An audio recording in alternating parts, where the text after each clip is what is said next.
والسلام عليكم ورحمة الله وبركاته، ازيكم يا ابطال؟ عاملين ايه؟ يا رب تكونوا بخير. ده النهارده جيت لكم بشرح الترند اللي انتوا شفتوه في اول الفيديو. لو عايز تعرف ازاي تعمله بطريقة سهلة وبسيطة يا ريت تكمل معايا الفيديو للاخر. بس طبعا قبل ما نبدأ اي حاجة طبعا لازم تنزل تحت في الكومنتات صلي على النبي او صلي على النبي عادي، واعمل لايك للفيديو واشترك في القناة وفعل زر الجرس عشان يوصلك كل فيديو جديد ينزل لنا على القناة. ولو عايزين اي شروحات تانية اكتبولي تحت في الكومنتات.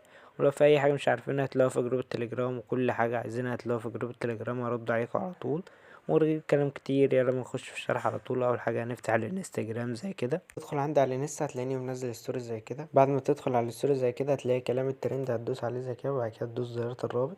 بعد كده يفتح لك الصفحه دي، هتدوس على فيديو كلام الترند اللي بالازرق دي، هتلاقي الفيديو حامل معاك على طول. وبعد ما تحمل الفيديو هتدخل على كاب كات زي كده، وبعد كده نضيف الفيديو اللي احنا لسه محملينه، وبعد كده نضيف 4 صور بالظبط. وبعد ما ضفنا ال4 صور زي كده يا ابطال هنرجع تاني عند اول صوره، هنلاقي كلمه اسمها اد اوديو تحت الصور بالظبط، هندوس عليها زي كده. وبعد كده ندوس على الفولدر ده ونختار الصوت وبعد ما ضفنا الصوت بتاع الفيديو زي كده نبدأ ان احنا نظبط الثواني بتاعت كل الصور. ودي هتكون الثواني بتاع الصور، خدها سكرين وظبطها. ولو في اي حاجه وقفت معاك اكتبلي تحت في الكومنتات.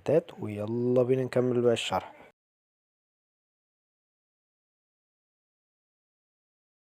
وبعد ما ظبطنا الثواني زي كده نرجع تاني عند اول صورة، وبعد كده ندوس عليها زي كده وندوس على كلمة اسمها انيميشن. بعد كده نختار منها كومبو زي كده ونبدأ ان احنا نظبط الافكتات بتاعتنا. اول صورة تبقى بدوليوم 1، وتاني صورة بدوليوم 2، والصورة التالتة بدوليوم 1، والصورة الرابعة بدوليوم 2. وبعد ما خلصنا الانيميشن زي كده يا ابطال هنرجع تاني عند اول صورة زي كده. بعد كده ندوس على افكت، بعد كده نختار منها فيديو افكت، وبعد كده هنلاقي كلمة فوق اسمها بيزك هندوس عليها زي كده. بعد كده ننزل تحت هنلاقي كلمة اسمها سلو زوم هندوس عليها زي كده وندوس عليها تاني.